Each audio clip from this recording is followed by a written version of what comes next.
What's up everybody, it's La Muerte Blanca. We're back with another explained video where we speedrun the retelling of complicated game stories with plenty of jokes along the way. This time we're discussing Like a Dragon Pirate Yakuza in Hawaii. And if you're one of those that can't spare the 20 plus hours needed to play it, don't worry, I got you.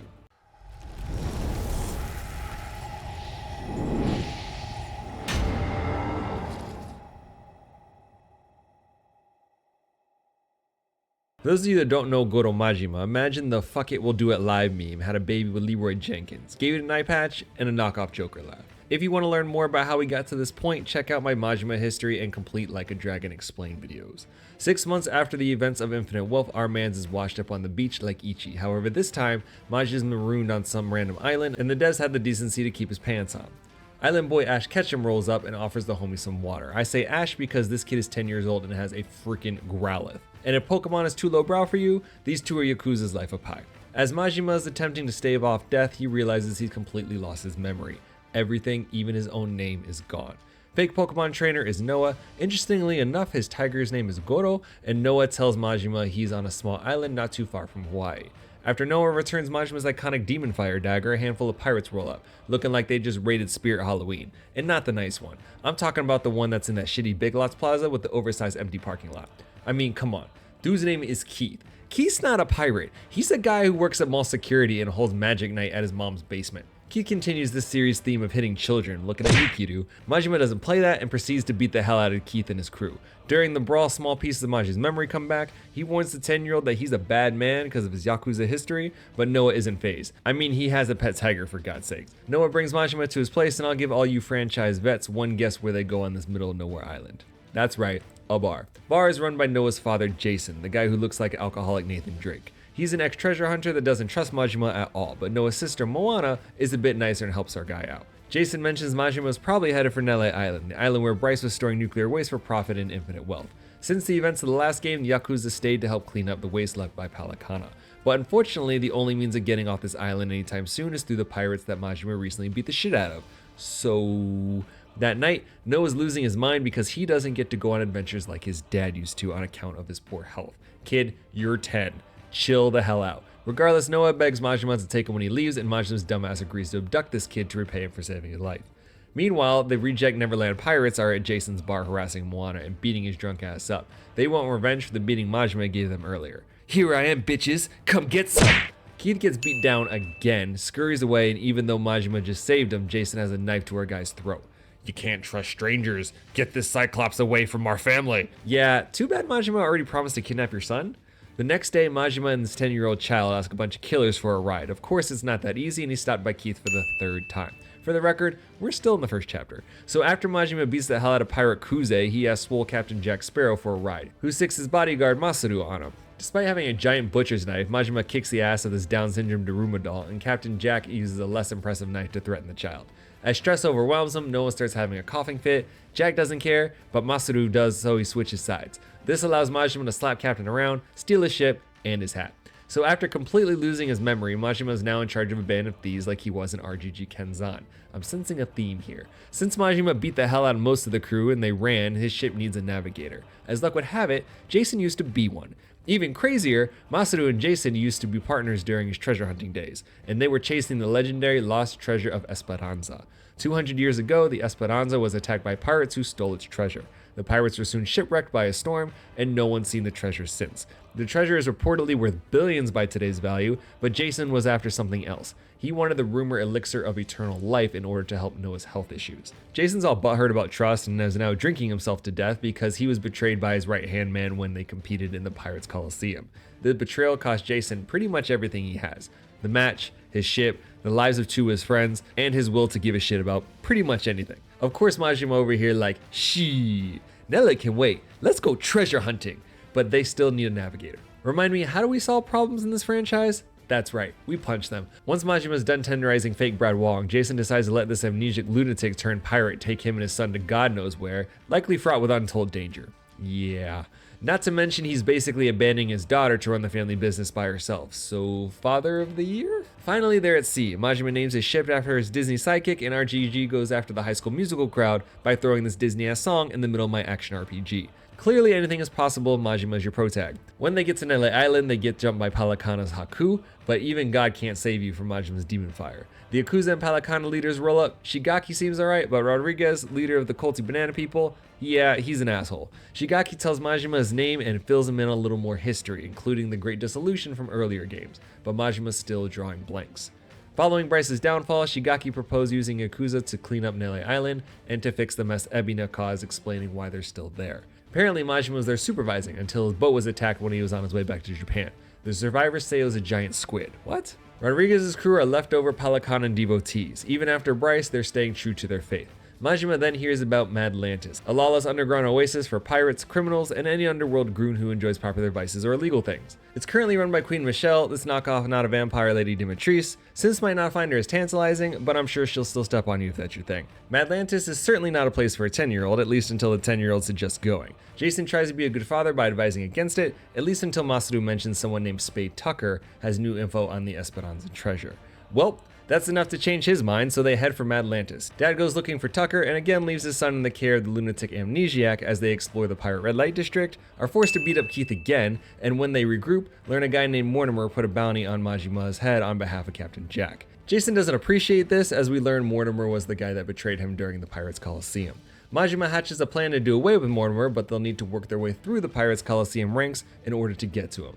But when they try to enter, front desk guy's like, "No pirates?" Majima's ship looks like someone asked Michael J. Fox to hold their ship in a bottle, and he doesn't have a big enough crew, so he needs to go to Honolulu in order to solve those problems. They convince Whiteface Watase to fix their ship after, you guessed it, beating him up, and Majima does a bunch of Majima shit to persuade even more random people to give up their lives and join his pirate adventure because why not? Fully equipped, they head back to Madlantis, enter the Coliseum, and win their first match. This earns them an audience with Queen Michelle, who is so rich and powerful she can't be bothered getting a table for a hookah.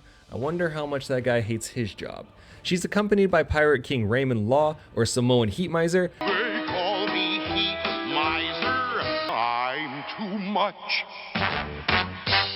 And Mortimer himself. Apparently Hansel became a pirate after his modeling career. Do I know what I'm doing today? No. But I'm here, and I'm gonna give it my best shot. The right hand of the queen, Naomi, offers Majima a token of status and discreetly mentions the queen's interest in Nele Island's secret. And yes, the right hand of the queen of this degenerate sanctuary is in fact Jason's daughter. This family's dysfunction is crazy, but at least she didn't run off to get pregnant like Haruka did. After the meeting, Majima's 10-year-old liability gets kidnapped by Palakana, so he proceeds to destroy all the banana suit stormtroopers, and I say stormtroopers because 12 dudes with fully automatic SMGs, literally 20 feet away, unload on our mans and he isn't hit once. Have we ever hit anybody with these guns? I hit a bird once. Majima also puts down their leader, but before he can get any answers, dude Kool-Aid mans himself through the back wall and into the ravine swimming away. At least they got their liability back. So not only does Mortimer have a bounty on them, but now Palakana is after them for some reason as well. What the hell is going on? Majima remembers what Naomi said to him earlier, and they go back to Honolulu to see her and Jason's ex-wife. While Jason's stuck being awkward with his ex-wife, probably talking about, I don't know, the weather, or why their 10-year-old son is a fucking pirate now, Naomi and Majima discuss business. The queen believes the lost treasure of Esperanza is buried under Nele Island. And Naomi claims that's the real reason why Yakuza and Palakana are still on the island. The queen wants Majima's help finding it since he can freely enter the island. It would raise too much suspicion if she went looking for it. But the queen wants a 90-10 split of the treasure. Hey, yo, what the fuck? Majima agrees. Split the loot, my ass. Finders, keepers. Tell him, Majima. Turns out the queen's intel came from the same guy Jason and Masaru were looking for, Spade Tucker, an old moneylender from New York who's connected to the criminal underworld. Tucker is so sure the treasure is on Nele, he teamed up with Shigaki to prevent Nele Island's shutdown after the events of Infinite Wealth, meaning Shigaki has not been honest with our guy. Back at Nele, Minami and Nishida, two mainstays within the Majima family throughout the Yakuza series, rejoin the boss as they confront Shigaki and smack him around for lying. Majima also gets Shigaki to confess that they were the ones that kidnapped Noah. Majima was an obstacle in their plan, and killing him in Madlantis would solve that problem. So Shigaki lied, kidnapped Noah, and attempted to kill Majima all for his dumbass plan. But damn it, Majima loves a dumbass plan, and partners up with Shigaki to find the treasure. Soon after, Skinny Dave Batista rolls up. Saijima's here to take his sworn brother back home. I ain't your bro, I got shit to do. Saijima's tight because Majima has a responsibility to help with the Great Dissolution back in Japan, and his memory loss pirate nonsense is just a waste of time. So how does a legendary Yakuza attempt to restore his sworn brother's memory? Beat it back into him. Saejima does the cool Yakuza shirt rip thing. Goto says there's only room for one tiger. Fuck your tattoo. And we get treated to Yakuza Retirement Home Fight Club. You know, because they're both old as dirt. For new fans of the series, Majima's 60. Let that sink in for a minute. He's doing all of this shit and he is 60. Majima wins probably because he has a knife and plot armor, and Goto straight up disrespects the homie Saejima by pissing on his nice shoes. On these shoes? But he's cute as fuck, so I'll allow it. Later, Majima explains to his Kyodai he is committed to the promise he made to Noah. Noah saved his life, and Majima is going to help him see the world, fulfill a sense of adventure, and find some treasure. Shigaki finally fills everyone in when he says Tucker found a first-hand account from one of the pirates that stole the treasure 200 years ago. Majima decides to go talk to him, and after beating up all of his bodyguards and Astrobot's dad, they find Tucker, who looks like an onion that's been left in the sun for too long. When they get all brown, start sprouting little white hairs. Tucker explains in order to make sure the journal's information never got into the wrong hands, he committed it to memory and burned it. Similar to Joseph Smith and the Mormon Seer Stones, we're just gonna have to take his word on this one. Dum dum dum dum dum. Tucker does mention a specific village on LA Island, and if that village is found, he can lead them to the treasure. Majima mentions the village to Shigaki, who's not familiar. Shigaki suggests kidnapping Rodriguez and beating the information out of him, to which Noah's like, good idea, I'll help. Hey yo, Jason, get your boy. And when the kidnapping, extortion, assault idea gets turned down, then this 10-year-old suggests breaking and entering. Seriously? When I was 10, I was trying to 100% ape escape. This kid is wild. But Majima's down for it, so they break into the house of the Polynesian crypt keeper, who's so damn old he might as well be dead. As they search the house, we see Old Man had a relationship with Bryce, who was around 100 years himself, and they find what could be one of the treasure pieces. As Majima is trying to wake up the old man, Rodriguez walks in. Hold up, this is his dad? Before we get any more answers, Rodriguez starts swinging a sword, but Majima has hands, drops Rodriguez, and gets away before reinforcements arrive. He fills Shigaki in while they prepare for the inevitable Haku invasion, and teaches Rodriguez another lesson because he didn't learn it the first time they fought. Out of options, Rodriguez tries to make a phone call until Shigaki steals the phone, and we learn Law is in cahoots with Palakana. Rodriguez is forced to explain that when they find the treasure, they were going to use Law's connections in order to smuggle it to a buyer. He also explains the only person who actually knows the location of the treasure is this old man who's too old to speak coherently and doesn't remember where it is anyway. Father Time is a descendant of one of the pirates and faked being in Palakana to get access to the island. The ruse included marrying and having a child, but when the old man finally found the treasure, he couldn't leave his family behind, choosing instead to keep it hidden. Rodriguez offered to help with the island cleanup in order to continue his search for the treasure similar to the Yakuza. Since everyone has the same goal, Majima offers an alliance, worth considering since he's already kicked the ass of basically everyone in that room. While the Haku search for the village, Majima decides to pay Tucker a visit. After we learn Old Man is an absolute animal, I mean, just look at the context clues of the scene, Majima straight up gives him an ultimatum. Your wrinkly ass comes with us to find the treasure, or you out of the deal. Between the Yakuza and Palakana, Majima has a crew of 300 plus searching around the clock. With very little leverage left, the old man agrees to join. As they're leaving, Pirate Hansel rolls up and challenges Majima in the Pirates Coliseum. Convenient timing indeed. But when Majima tells him to kick rocks, Mena RD puts down Street Fighter for a minute to tell Majima he fights in the Coliseum or they're not taking Tucker anywhere. Even though the Goromaru and its crew are goated, the Coliseum receptionist says Majima's ship isn't properly equipped to take on Mortimer. So he sends us on an unnecessary tangent for an all-powerful cannon, causing us to once again confront Keith and Captain Jack, who has become so insignificant at this point that Majima even forgot his name. Boss diversity has never been RGG's strong suit because Majima drops Keith and his whole crew again, and when he tries to escape, gets about 100 yards until Keith shows up again. Dude, just stay down. And because we love to fight the same thing over and over, after we end Keith, for thankfully the last time, now we have to fight Jack again. You're probably tired of hearing it, honestly I'm tired of saying it, but whose idea was it to bring only the 10-year-old with the health condition to the sketchy weapons deal, because now he has to dodge cannonballs? Jason has to be one of the worst dads in gaming history. Good news is the crew rolls up just in time to destroy Jack's ship and his face, but, spoiler, the all-powerful cannon we went on this tangent for sucks, especially compared to the lasers we already had. Yes, there are laser cannons on Majima's pirate ship, just go with it. Back in Madlantis, Law wants an audience and reasserts his contract with Rodriguez. Majima politely tells Law to kiss his ass. He never signed a contract, and if Law wants that smoke, Majima will snitch to the queen. Straight up shut Law down by dropping the "I'm telling mom." For the third time, Majima tries to enter the Coliseum until his boys roll up. What now? Mortimer is colluding with Masaru to sabotage Majima like he did Jason. Majima confronts his boy who's not talking, so he makes him talk the only way he knows how, even though Masaru pulls a giant sword out of his ass. Really though, where does he hide that thing?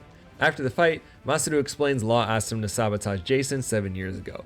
Masaru hesitated but decided not to do it. However, he never told Jason about the offer, making him partially responsible for Jason getting blindsided by Mortimer.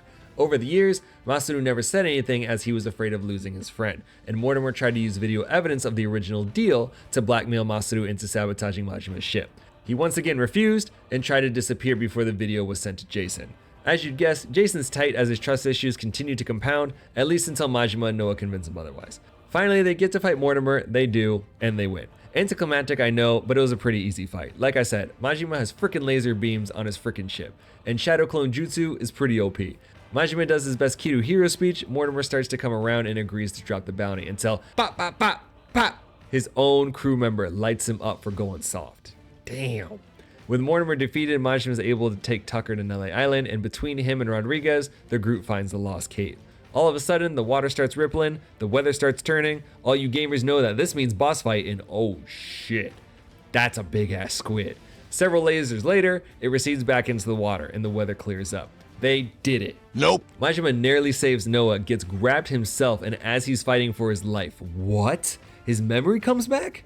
This was the thing that attacked his boat, causing him to shipwreck and lose his memory. As his boys were trying to escape with their lives, his crazy ass had a hard-on, continuing to fight the Kraken's less impressive cousin with just a dagger.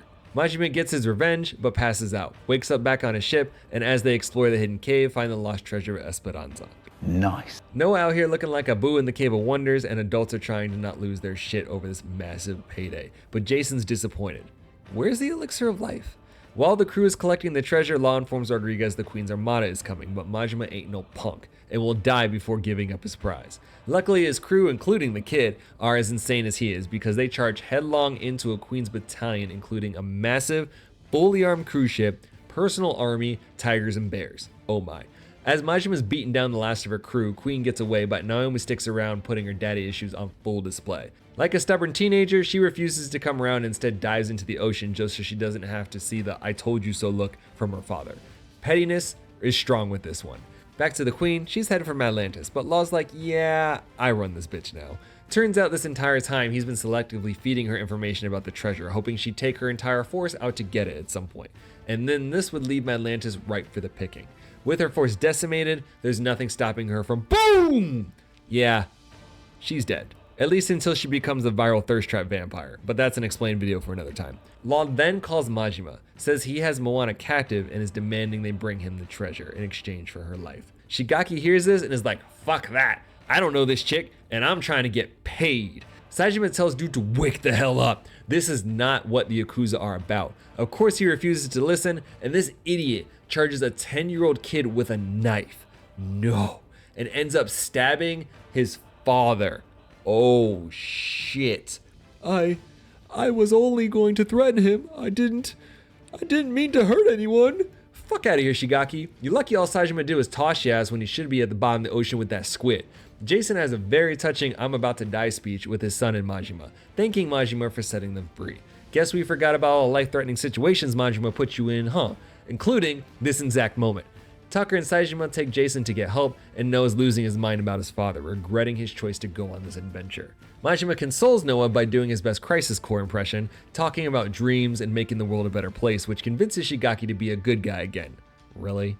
Majima heads to Atlantis with the treasure and manages to trade it for Moana's safety. Probably helps that he strapped a whole bomb to himself, threatening to blow the treasure sky high and collect on his 72 virgins. The Goromaru leaves and Majima becomes Law's captive and punching bag for the most NPC guard in existence. Dude is so insignificant that when you get saved and fight him, the devs literally call him Man in Black A. After the fight, Sajima explains that after jumping off the ship, Naomi ended up in Tucker's cave where they brought Jason. She heard Law blew the queen to hell, instigated her father's stabbing, and threatened his sister, moving him to number 1 on her hit list. With a common enemy, they teamed up and used Atlantis' secret passages to get to Majima undetected. So the three of them, including the 6-year-old man who literally just got beat to hell, fight through hordes of what I assume to be highly trained mercs, but to no one's surprise, they handle it easily because, shout out to Yakuza 4, they're going balls out. Atlantis under control, Majima goes after Law, takes out what's left of his private guard, including Man in Black A again, and finds Law sitting on a stolen treasure. They do the pre-fight hero bad guy talk, but nothing really significant is said. Law is just another cut and paste prick who wants money and threatens to kill Jason's family after he kills Majima. Only issue is, he has to kill Majima. Instead, he gets his fat ass tossed out a window, catches the nastiest I've seen in a long time, and gets eaten by a fucking whale, Pinocchio style. Fatality. Majima head ass over here like, yo Raymond, you good? He right though when he says, man, Atlantis is crazy. And if Majima's calling something crazy, that's saying something. Finally, the treasure belongs to the Goto pirates. Jason will live, and his near-death experience may have paved the way for fixing his dysfunctional family. Maybe. And after all that's happened, what does Majima get to show for it? A picture and an unbelievable story. Literally, because later, Ichi doesn't even believe him. Dude forewent his share of billions of dollars because he didn't need it and just wanted to capture the moment. This fucking guy. Back on Nele Island, Rodriguez's father finally passes away. Before he went, Rodriguez told him they found the treasure. And afterwards, old men started picking up rocks and putting them in the water. Rodriguez also mentions his father told him he was on the Esperanza when he first buried the treasure. I'm sorry, what? And that he wrote the whole story down in a journal. Excuse me? He is not the author of Tucker's journal. That would make him over 200 years old. Meanwhile, back at Jason's bar, the two treasure hunters are still researching the lost elixir of life. With the information they got from Tucker, Masaru learns the substance in its purest form could revitalize the nervous system and heart, causing one to assume it has eternal-like qualities. But it just looks like an ordinary rock, right? Those are the rocks the old man was throwing in the water. Those are the rocks he likely turned into tea, shared with Bryce, and that's how Bryce was so fit at 100 years old. Old man really was the 200-year-old pirate. Following the credits, Majima and Saejima roll up on the hospital, reminisce about dreams, and we learn Majima ironically only went to Nele Island in the first place after hearing about the legendary treasure. Confirming my theory that these characters will never die, they agreed to find another dream to chase. As Majima put it, the best is yet to come. They visit the homie Kiru, regale him with Majima's pirate story, and now I'm trying to figure out how RGG is going to explain these 90-year-old Yakuza legends fighting in the next mainline game. Maybe they find those rocks. And that's Pirate Yakuza. For all my would-be parents out there, don't be Jason. Your 10-year-old child with the inhaler should not dictate whether or not they get to hang out with the amnesic one-eyed Yakuza while he fights hordes of killers. Unless, of course, you're willing to risk that child's life for a massive payday. I don't know. Do you, I guess. If you enjoy these videos, be sure to like, subscribe, hit that notification bell, or don't. I'm not going to tell you how to live your life. Don't forget to let me know in the comments what other games do you all want to see. We've already done a ton of other explain videos, so make sure you check the channel out for those as well. I'm La Muerte Blanca, and I'll catch you guys next time.